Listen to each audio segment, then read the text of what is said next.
अस्सलाम वालेकुम स्टूडेंट्स, कैसे हैं आप सब? ठीक ठाक हैं जी। उम्मीद है आप लोगों ने पहले 12.1 और 2 का काम कर लिया होगा। वीडियो अपलोड हो चुकी है, वहां से आप देख सकते हैं। आज एक्सरसाइज 12.3 कर रहे हैं। इसके बाद एक वीडियो आएगी जिसमें चैप्टर 12 के प्रूफ्स जो होंगे वो मैं शेयर करूँगा। बहुत इंपॉर्टेंट है लोगों के लिए। आज हम इस 12.3 को कंप्लीट करेंगे इंशाल्लाह। अच्छा, क्वेश्चन नंबर 1 आप देख रहे होंगे, नीचे नज़र आ रहा है A of T equal to A naught. एक फंक्शन आपको दिया है। क्वेश्चन क्या है? A substance decays exponentially. एक सब्सटेंस है, वो डिके कर रही है, टूट रही है एक्सपोनेंशियली। उसका फंक्शन देने है कि एक्सपोनेंशियली इस तरह की फॉर्म है, टी को वेरी करते जाएँ तो उस हिसाब से वो डिके कर रहा है, टूट रहा है function.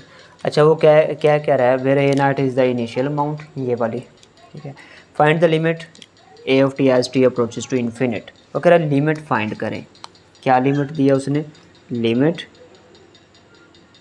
As T approaches to infinite.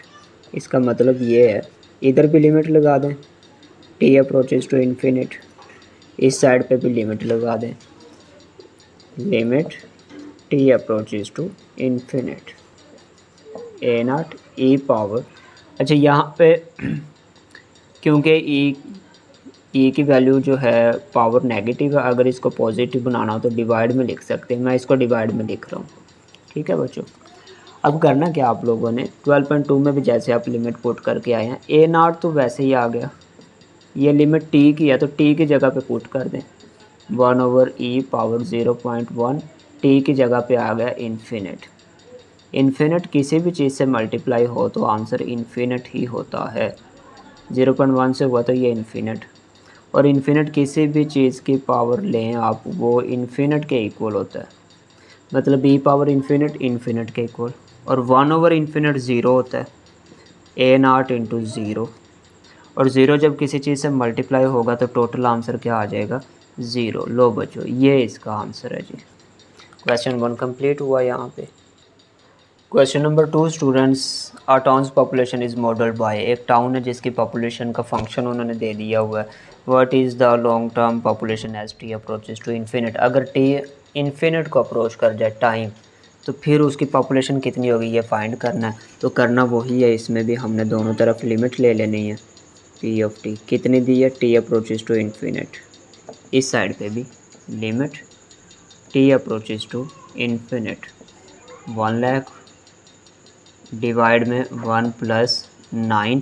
अच्छा, ई की पावर इसमें भी नेगेटिव है, अगर पॉजिटिव करनी हो तो 9 के डिवाइड में आ जाएगा ये, तो 9 के डिवाइड में आ जाएगा 0.5। 9 के डिवाइड में क्यों आया? जो कोई वैल्यू नेगेटिव होती है वो असल में 1 के डिवाइड में लिख सकते थे। 1 × 9 से होगा तो 9 ही आएगा, इसलिए ये मैं डायरेक्ट 9 के डिवाइड में ही लिख रहा हूँ। अब करना यही है, आपने लिमिट पुट करनी है। ऊपर 1 लाख वैसे ही 1 + 9/e पावर टी की जगह पे इन्फिनिट। इन्फिनिट जब 0.5 से मल्टीप्लाई होगा तो टोटल वैल्यू आ जाएगी इन्फिनिट। आप चाहे ऐसे लिख लें, एक स्टेप और करना चाहें, 0.5 × इन्फिनिट। ठीक है, अब 1 लाख ऊपर कोई चेंज नहीं आएगी, 1 + 9/e की पावर में इन्फिनिट मल्टीप्लाई हो रहा है तो ये इन्फिनिट ही रहेगा, और e की पावर इन्फिनिट इन्फिनिट ही होगा। मतलब ये कुछ ऐसा बन जाएगा, 1 + 9 किसी भी चीज़ की पावर इन्फिनिट हो तो इन्फिनिट ही आएगा, ऊपर कोई चेंज नहीं है बच्चों। 1 + 9 इन्फिनिट, इन्फिनिट किसी भी चीज़ के डिवाइड में आए तो ज़ीरो होता है। 1 + 0 1, 1 डिवाइड में लिखते नहीं हैं। लो जी, ये 1 लाख जो है ना, ये उसकी आबादी होगी इन्फिनिट टाइम के बाद। Question number 3 students, a company weekly sale follow the function. एक कंपनी है जिसकी वीकली हफ्तावार सेल का फंक्शन दे दिया हुआ है। What is the limit of S of T as T approaches to infinite. अगर टी इन्फिनिट को अप्रोच कर जाए तो फिर उसकी लिमिट जो एस ऑफ टी है उसका आंसर क्या आएगा, सेल क्या बनेगी।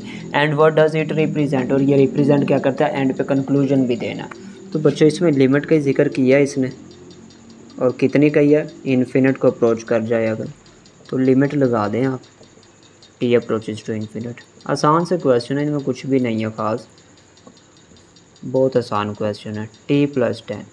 अब करना क्या, टी की जगह पे इन्फिनिट पुट कर दें 500 इंटू, लेकिन एक चीज़ और करेंगे, यहाँ पे भी टी है, यहाँ पे भी। अगर इधर इन्फिनिट पुट करें ऊपर भी इन्फिनिट आ जाएगा, इन्फिनिट में कुछ ऐड करें वो भी infinite. Infinite over infinite form बन रही है इसमें, इसलिए डायरेक्ट लिमिट पुट नहीं करेंगे। ठीक है, क्या करते हैं फिर, पहले थोड़ा सिंप्लीफाई करते हैं। 12.2 में भी ऐसे क्वेश्चन थे जब इन्फिनिट ओवर इन्फिनिट या 0 ओवर 0 बन रहा हो तो डायरेक्ट लिमिट पुट नहीं करते। तो टी ऊपर से कॉमन ले लिया, ऊपर रह गया 500, नीचे से भी टी कॉमन ले लें।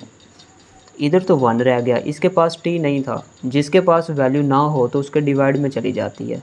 क्यों बोला, जब मैं वापस मल्टीप्लाई करूँ तो ये स्टेप आना चाहिए। देखते हैं, टी 1 से मल्टीप्लाई होकर टी आ जाएगा, टी जब इनसे मल्टीप्लाई होगा टी से टी कैंसिल होकर 10 ही बचेगा। मतलब इस स्टेप को ऐसे लिख सकते हैं, जब हम कोई चीज़ कॉमन लेते हैं और किसी के पास ना हो उसके डिवाइड में लिख देते हैं। अब ये टी से टी कैंसिल हो जाएगा यहाँ पे। अब लिमिट डायरेक्ट पुट कर सकते हैं। अब मैं लिमिट पुट कर रहा हूँ, ऊपर 500 है, नीचे 1 प्लस ये 10 डिवाइड में टी। टी की लिमिट क्या है, इन्फिनिट। लो जी, इन्फिनिट हो गया। 500 ओवर 1 प्लस, ऊपर है 500, नीचे 1 प्लस 10 ओवर इन्फिनिट। इन्फिनिट किसी भी चीज़ के डिवाइड में आ जाए तो 0 होता है। और 500 ओवर 1 करें तो क्या आएगा, 500 आ गया। ये तो इसका आंसर आ गया। इसके एंड पूछा व्हाट डज इट रिप्रेजेंट, ये क्या रिप्रेजेंट कर रहा है। देखिए ये सेल फंक्शन था, इन्फिनिट टाइम के बाद उसकी सेल इतनी फिक्स हो गई है। कंक्लूजन क्या है, ठीक है, ये चीज़ अब हम मेंशन करेंगे कि ये 500 जो है इसका मतलब क्या है। इसका मतलब ये है कि after long time cell,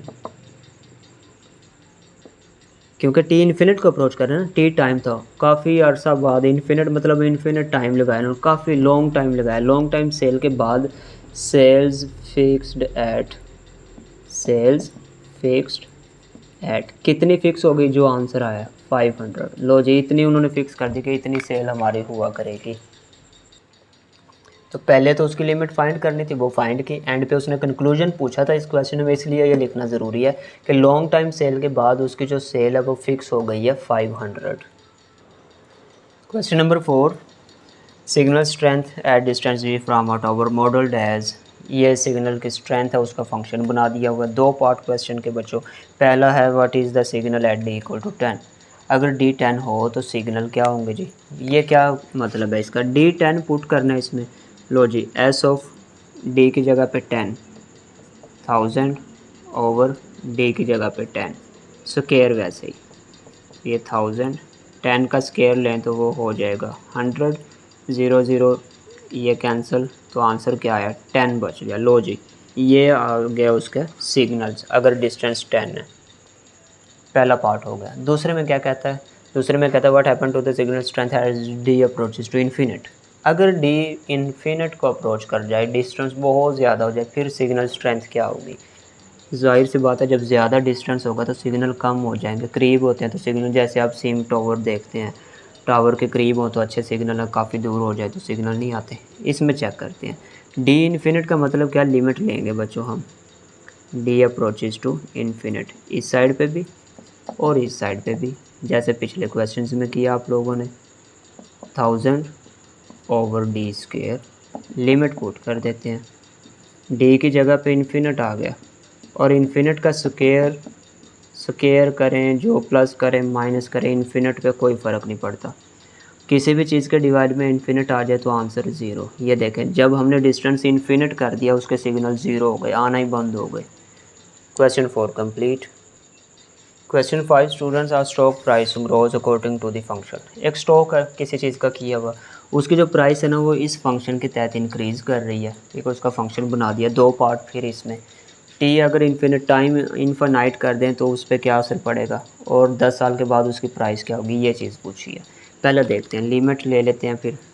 T infinite है ना, T approaches to infinite, P of T equal to limit t approaches to infinite 500 e power 0.05 into T.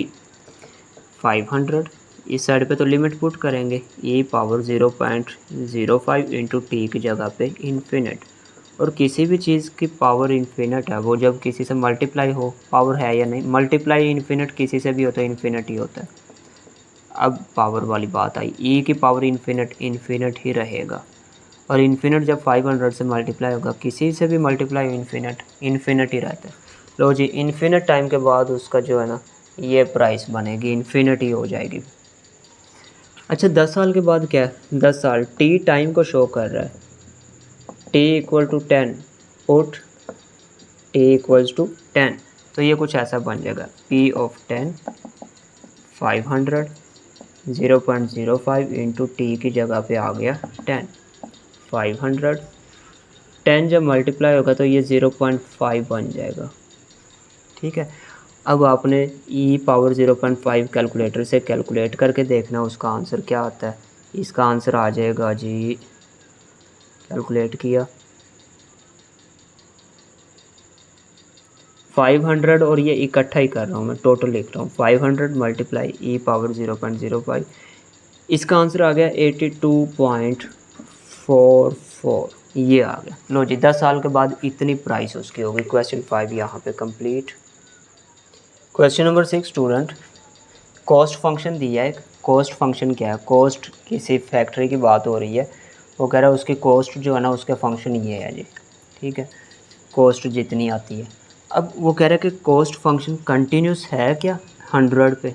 ये कंटिन्यूटी के क्वेश्चन आ गए 12.2, आपने सारे यही काम किया है। 3 चीज़ें करते हैं, फंक्शन की वैल्यू एट एक्स 100 है तो 100, left hand limit right hand limit, तीनों इक्वल आएंगे तो कंटिन्यूस है, तीनों इक्वल ना आए तो डिसकंटिन्यूस है। तो सबसे पहले हम सॉल्यूशन में फाइंड कर लेते हैं।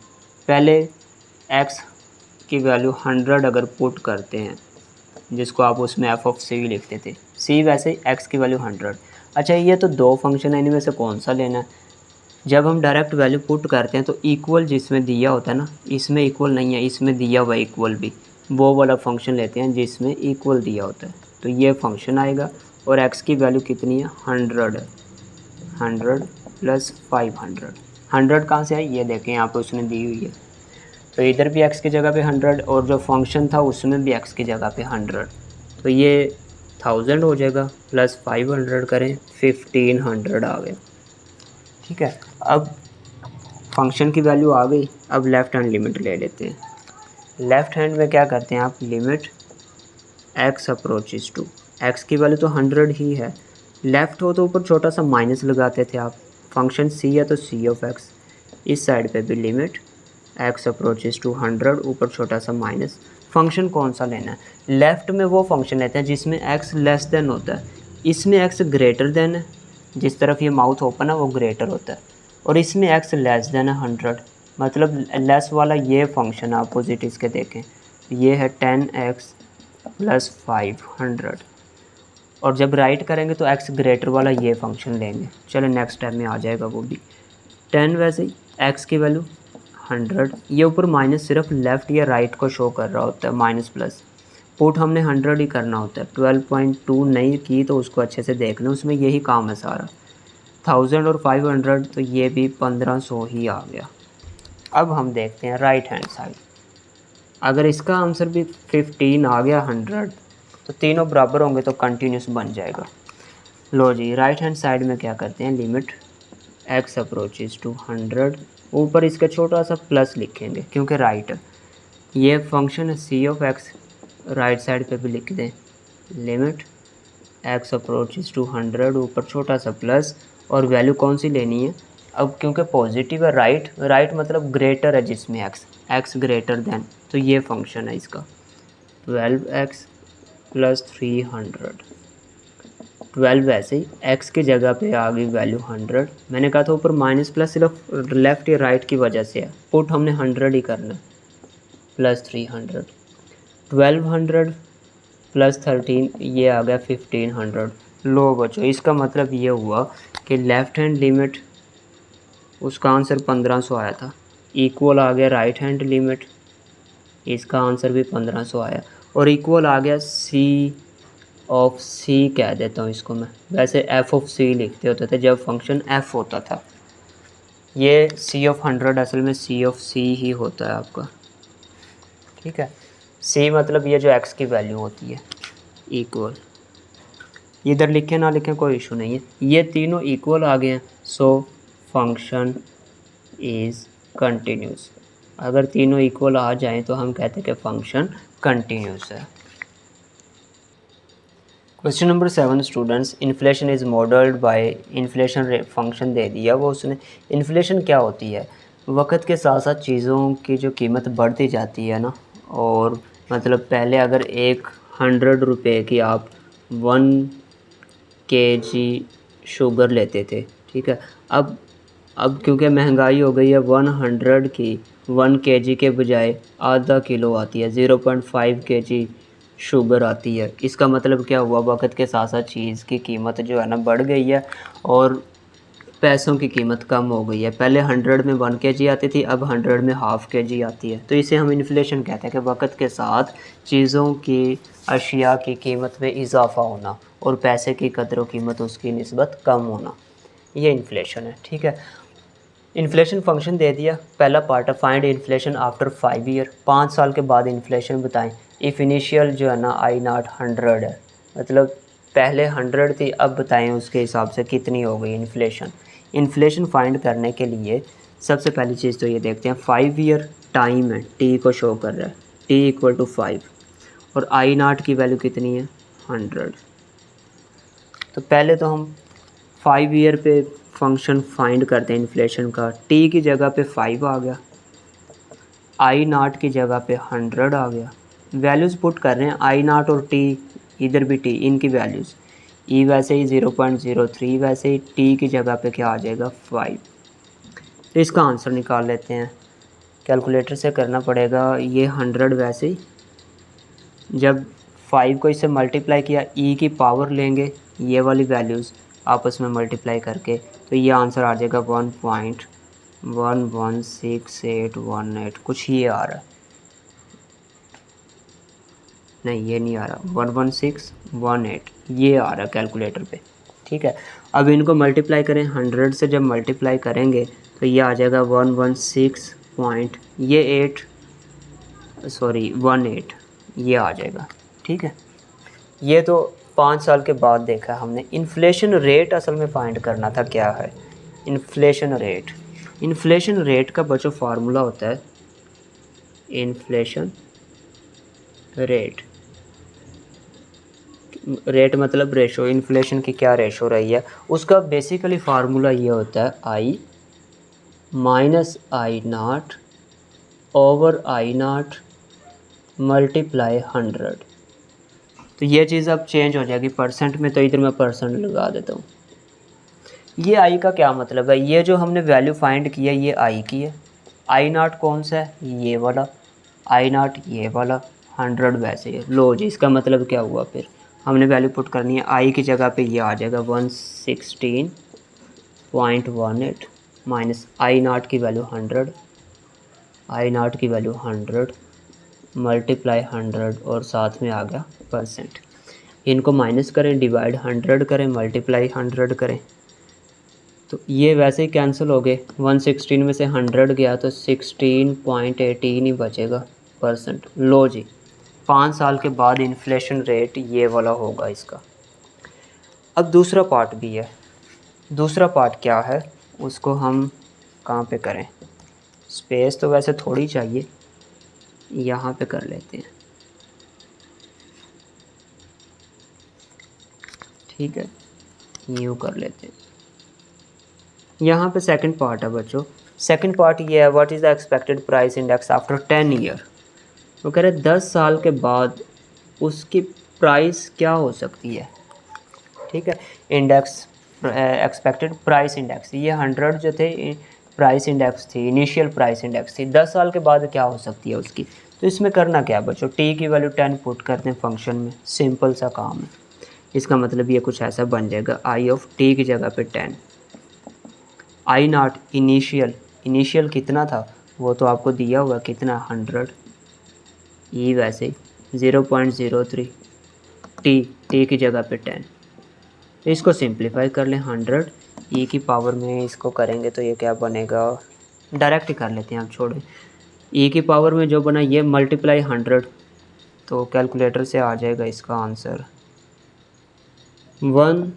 34.99। लो जी, 10 साल के बाद उसकी इनिशियल इंडेक्स प्राइस ये हो सकती है।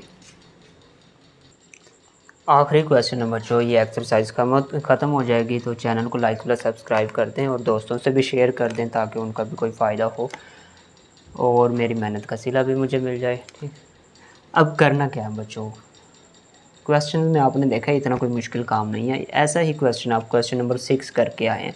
कॉस्ट फंक्शन कोई ऐसा ही दिया हुआ था, उसने कहा था 100 पे कंटिन्यूस है या नहीं, और इसमें कह रहा है कि 10 पे कंटिन्यूस है या नहीं।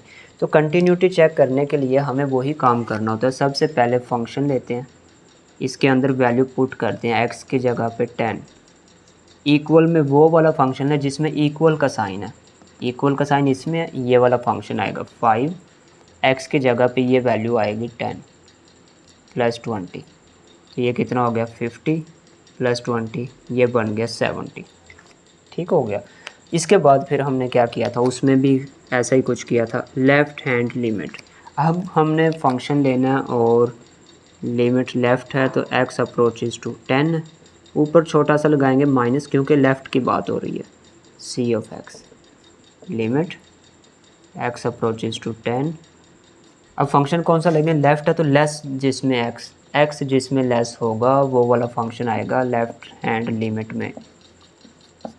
लो जी, 5 ऐसे ही x की जगह पे 10 माइनस, तो आपको क्या लेफ़्ट या राइट शो करता है, पुट नहीं करना होता, प्लस 20, ऊपर जो माइनस है शुरू में होता फिर और कोई बात थी, 50 प्लस 20 ये भी हो गया 70।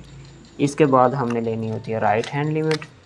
राइट हैंड लिमिट, अब लिमिट लिखेंगे, ऊपर छोटा सा लिखेंगे positive, x approaches to 10 plus c of x approaches to 10 plus, अब फंक्शन वो लेंगे जिसमें आपको ग्रेटर का साइन नज़र आएगा, x ग्रेटर, ये वाला फंक्शन 6x प्लस 10।